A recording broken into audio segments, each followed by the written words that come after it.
ہم نے اور آپ نے دین کا کام یا دین کا نام تو مزوں میں لیا ہوا ہے. ہم یہاں بات کرتے ہیں اور آپ اس بات کو خوش دلی سے اور بڑے دل کے ساتھ قبول کرتے ہیں.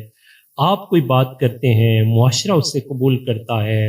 اپنی اپنی جگہ دین کی وجہ سے ایک وقار اور ایک امید موجود ہے. پھر بھی اگر کسی وجہ سے دینی سختی آ جائے ہم فوراً بلبلا اٹھتے ہیں اور ایک لحظہ نہیں لگتا ہم دین کے بارے میں نیگیٹیوٹی کا شکار ہو جاتے. ذرا ذات رسالت مآب صلی اللہ علیہ وسلم کو دیکھیے. ہمارے آقا و مولا صلی اللہ علیہ وسلم نے طائف کی طرف جب رخ فرمایا تو وہاں کے لوگوں نے چند اوباش بچوں کے ہاتھوں میں پتھر دے دیے اور کہا کہ جب وہ محمد صلی اللہ علیہ وسلم جہاں سے آئیں تو ان پر پتھر برسانا. ذات رسالت مآب صلی اللہ علیہ وسلم قیامت والے دن اگر سوال کر دیا حضور نے کہ اس دین کی خاطر تو میں نے پتھر کھائے اور دین پھیلایا، تم نے دین کے لیے کیا کیا؟ تو بتائیں میرے آپ کے پاس کیا جواب ہے؟ اتنی زندگی گزر کی دین کی پروموشن کے لیے میں نے اور آپ نے کیا کیا ہے؟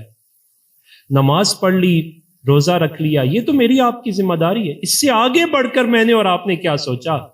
دین کے ابلاغ کے لیے کیا سوچا؟ میری آپ کی وجہ سے دین کتنا پھیل رہا ہے. نبی علیہ الصلوۃ والسلام کو جب پتھر مارے گئے تو کیفیات یہ ہے کہ مصطفیٰ کریم علیہ الصلوۃ والسلام کے جسم اطہر سے لہو نکل آیا اور وہ مبارک لہو قدم ہائے مبارک سے چلتا ہوا زمین کی طرف جا رہا ہے.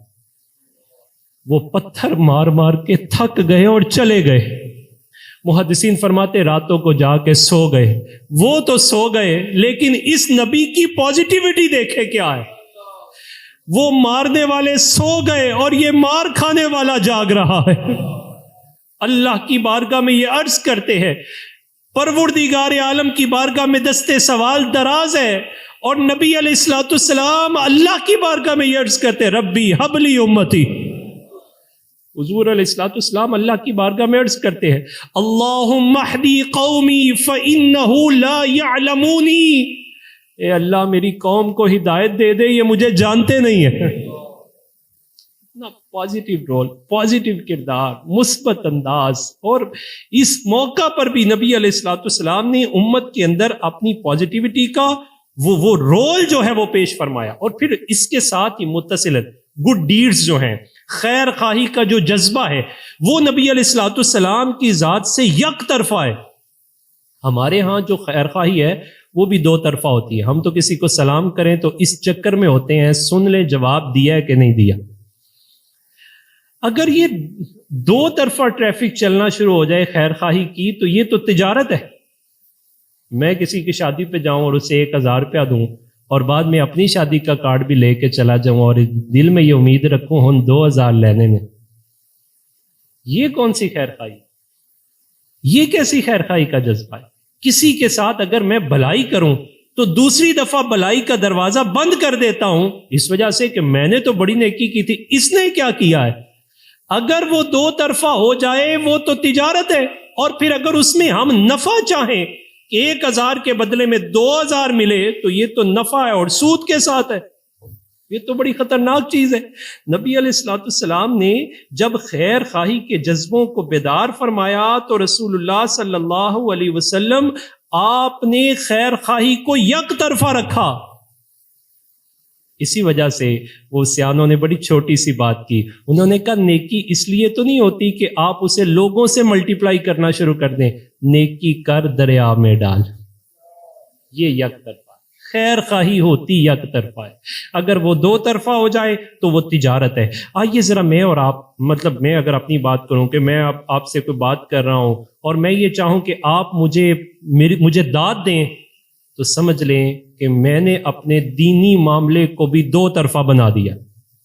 اس کے اندر خیر خواہی اور اس کی تاثیر اس کے اندر قدغن لگا دیا ہے.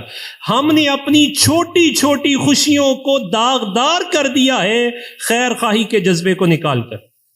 او نہیں سی آیا تے میں بھی نہیں جے جانا، ایدی شادی آ گئی ہے ہون نے نو دساں گے نے ساڑی شادی تے کی کیتا سی. یہ دو سیرت نبوی صلی اللہ علیہ وسلم کے پہلو ایسے پہلو ہیں، محدثین فرماتے ہیں کوئی معاشرہ اور اس کے افراد انڈیویجولی یا کلیکٹیولی اگر سکون چاہتے ہیں، خوشیوں کو انجوائے کرنا چاہتے ہیں، تو اپنے اندر مثبت سوچ بھی پیدا کر لیں اور خیر خواہی کا جذبہ بھی پیدا کر لیں۔ اگر مثبت سوچ نہ ہوئی، خیر خواہی نہ ہوئی، تو وہی ہوگا جو آج ہو رہا ہے۔ وہ ہمارے استاد اس کی بڑی خوبصورت مثال دیا کرتے تھے۔ وہ فرماتے تھے لڑکے کا نیا نکاح ہو جائے نا، اور وہ ماں اسے گھر میں داخل ہوتے ہی بلا لے، بیٹا ادھر آؤ نا ذرا، تو بہو اور بیوی فوراً سوچتی ہے، ذرا سی دیر ہو جائے تو آتے ہی کہتی ہے میرے خلاف پہلے دنوں ہی پلاننگاں شروع کر دیتی ہیں جی۔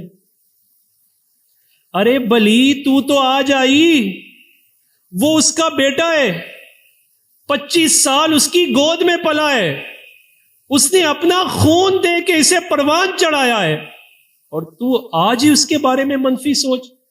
اور اگر بچہ اپنی زوجہ کے حقوق ادا کر رہا ہے، کسی موقع پر وہ ماں باپ کی خدمت کے لیے حاضر نہیں ہو پاتا، ماں اور باپ یہ تصور بنا بیٹھتے ہیں اے بچہ ہن ساڈا رہا ہی کوئی نہیں۔ نتیجہ کیا نکلتا ہے کہ وہ گھر میں جو خوشی ہے وہ کھینچا تانی کا شکار ہو جاتی ہے، خوشیاں مدھم ہو جاتی ہیں، ہر وقت ایک دوسرے کے نقائص، کمیاں، کوتاہیاں، اور بالآخر وہ رشتے جنہیں جڑنا تھا ان بدگمانیوں کی بنیاد پر رشتے کٹنا شروع ہو گئے۔ آپ معاشرے میں طلاق کی ریشو کی حقائق کی طرف جائیں تو شاید آپ کو 80% حقائق بدگمانی پر ہی نظر آئیں گے۔